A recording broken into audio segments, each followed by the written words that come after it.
Правительство Лукашенко в ближайшие недели столкнется с уменьшением валютной выручки от экспортеров. В первую очередь в евро и долларах. В чем причина? Уменьшение лазеек в санкционном режиме, санкции по новым отраслям, деревообработка и сталь, закрытие украинского коридора реализации, а мы знаем, что Украина вторая страна по экспорту для Беларуси, закрытие контрабанды нефтепродуктов, расширение бойкота даже на такие отрасли, как IT. Переадресовать этот экспорт в Россию или Китай с сохранением объемов или доходности невозможно.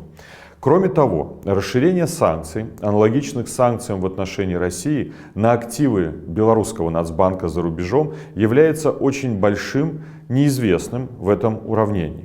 Если это произойдет, а это уже происходит, макроэкономическая политика Беларуси в том виде, как мы ее знаем, прекратит существование. Так или иначе, попытка Нацбанка усидеть на разъезжающихся стульях, поддерживая конвертируемость рубля, при этом поровну поднимая курс доллара и евро, опуская российский рубль, закончится быстро и бесславно. Скорее всего, административными ограничениями. Просто мы не сможем больше ни покупать, ни продавать. Ну, продавать, наверное, сможем, покупать иностранную валюту.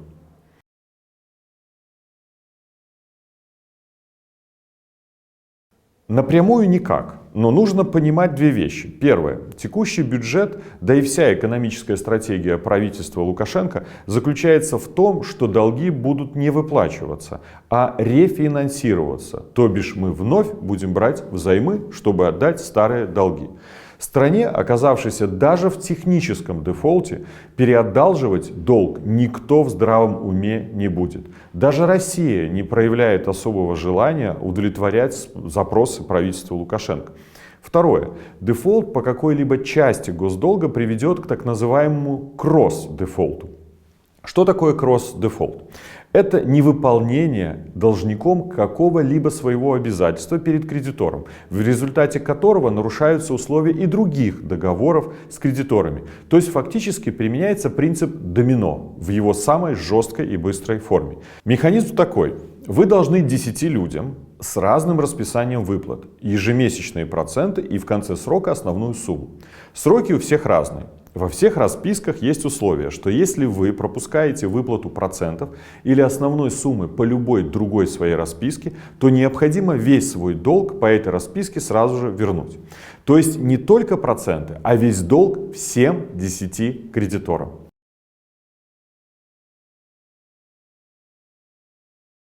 Это очень правильный вопрос.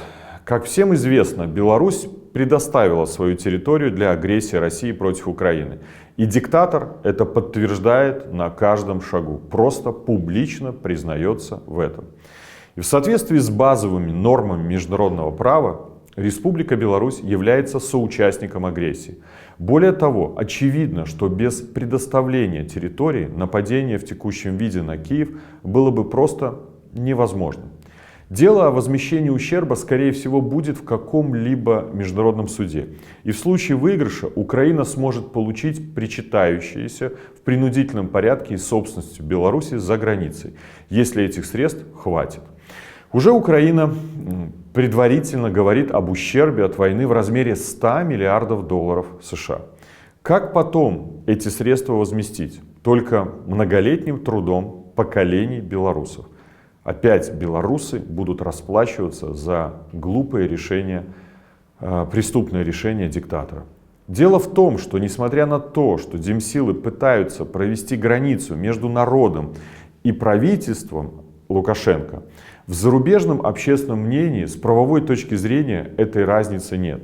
Ее появлению могло бы способствовать альтернативное правительство Беларуси. На наш взгляд, создание такого правительства и работа над его признанием должны стать одним из ключевых приоритетов текущей деятельности демсил, так как это не только может спасти Беларусь от потенциальных репараций в будущем, но и позволит прямо сейчас провести необходимую разделительную полосу между режимом Лукашенко, который является настоящим агрессором, и белорусским народом, который выступает против войны.